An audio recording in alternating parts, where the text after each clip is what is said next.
Hello, welcome to your Daily Grace by Timothy Wilder.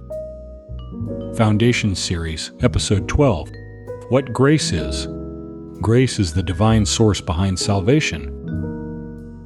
When Scripture speaks of salvation, it consistently points beyond the gift to its source. The source is grace. Salvation is the result, but grace is the reason it exists at all.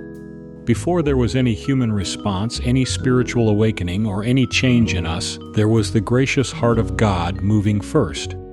Many people think of grace as something added after salvation, as though grace is merely support once the real work has begun, but the Bible presents grace as the fountainhead from which salvation flows.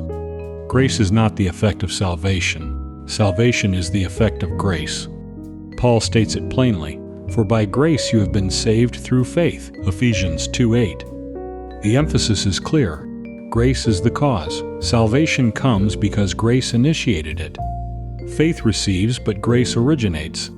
This means salvation did not begin with human effort, moral improvement, or religious desire. It began in the loving and merciful nature of God. Earlier in the same chapter, Paul writes, "But God, being rich in mercy," Ephesians 2:4. The starting point is not man reaching upward, but God reaching downward.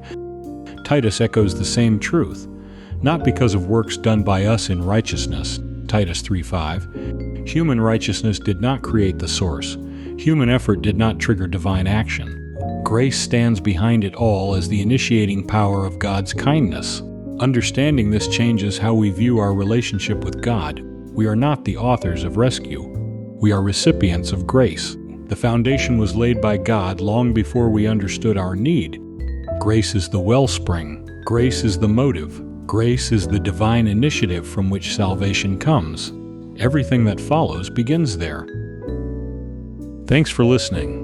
If you are being fed and/or uplifted by these messages, we encourage you to like, comment, share, and subscribe. These things help us spread the message of grace.